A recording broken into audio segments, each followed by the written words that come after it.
सुप्रभात बच्चों।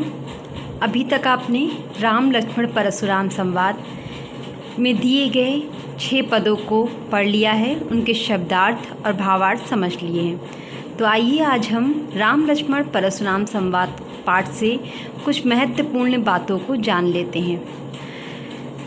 आपकी पाठ्य पुस्तक में जो पाठ दिया गया है राम लक्ष्मण परशुराम संवाद, पाठ का यह अंश रामचरितमानस के बालकांड से लिया गया है।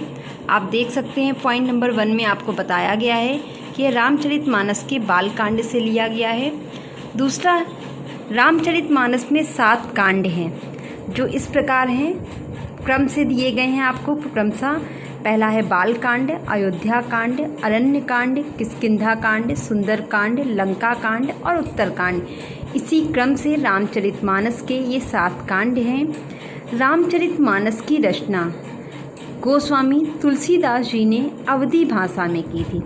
अब आपके सामने यहाँ पर ये प्रश्न उठेगा कि रामचरितमानस की रचना अगर तुलसीदास जी ने की है तो रामायण क्या है और इसकी रचना किसने की?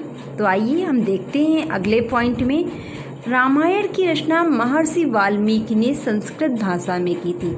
रामचरितमानस हमारी अवधी भाषा में लिखी गई है, जबकि रामायण संस्कृत भाषा में लिखी गई है। रामचरितमानस की रचना गोस्वामी तुलसीदास ने की है, जबकि रामायण की रचना महर्षि वाल्मीकि ने की है। राम लक्ष्मण परशुराम संवाद अवधी भाषा में है। रामचरितमानस पूरी अवधी भाषा में लिखी गई है, इसलिए यह पाठ भी अवधी भाषा में है। प्रस्तुत पाठ में इस पाठ में 2 रस प्रमुख रूप से प्रयोग किए गए हैं, वीर रस एवं रौद्र रस। इसमें प्रमुखता जो लक्ष्मण की व्यंग्योक्तियाँ हैं वो वीर रस से परिपूर्ण हैं, और जो परशुराम के कथन हैं उनमें रौद्र रस का प्रयोग किया गया है। प्रस्तुत पाठ में दोहा और चौपाई छंदों का प्रयोग किया गया है। इन्हें हम अगली कक्षा में समझेंगे कि छंद क्या होता है। इसके अलावा रस आपके सिलेबस में दिया गया है जो आप आगे जल्द ही पढ़ने वाले हैं।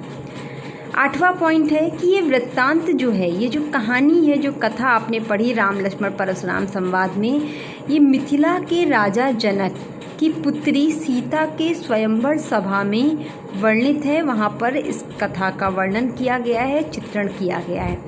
तो बच्चों, ये थे राम लक्ष्मण परशुराम संवाद पाठ के अति महत्वपूर्ण बिंदु जो आपको आज याद करने हैं।